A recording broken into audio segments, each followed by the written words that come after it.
I recently came to learn that an organization called the Korea Climate and Environment Network has for many years been carrying out a campaign to reduce 1 ton of carbon per one person.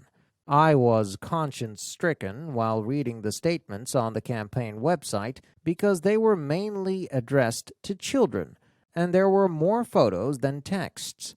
Environmental education was more necessary to us, grown-ups, but I felt that we had passed on that load to our innocent children.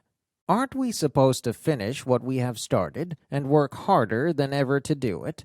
What we need is to practice accepting our share of beautiful inconvenience by using AC and vehicles less, using the most energy-efficient appliances, unplugging electric cords when not in use, wasting less food scraps, and saving water. It's a little inconvenience, but I'll drive less. It's a little inconvenience, but I'll use electricity only when it's necessary. It's a little inconvenience, but I'll use water sparingly. These slogans might sound like those that you put on posters when you were an elementary school student, but considering the reality in which we are living, it seems right for us to start from this level. After all, we are only on the level of toddlers when it comes to this area. Still, I am extremely ashamed of myself for having been so negligent about environmental issues, considering how I've been training people and suggesting solutions and delivering messages for close to 30 years. If we adults got down to business in earnest, I'm sure that we could come up with thousands of ideas.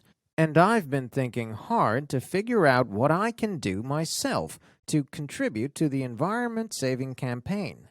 If I could take a guess, I am highly likely to participate in the campaign by delivering speeches and offering training programs because that's what I do best. There is no future for us unless we are determined to live with small inconveniences. We must recognize that Earth is not going to end after our generation. It is a world that we will pass on to the next generation so that they can live here. Only when we change our ways will we be able to guarantee happiness and safety for our children on Earth. All tragedies carry hidden messages within. This is something I believe and, in fact, count on to be true. Whenever life throws me a curveball, I try to read the message that will enlighten me that is hidden behind the trouble I am facing. I tell myself, why did this misfortune strike me? There must be a reason. I should find it. The coronavirus also sent me off balance because it was a crisis like none that I've ever experienced in my entire life. But before long, I found the hidden message that told me to be prepared for a bigger misfortune.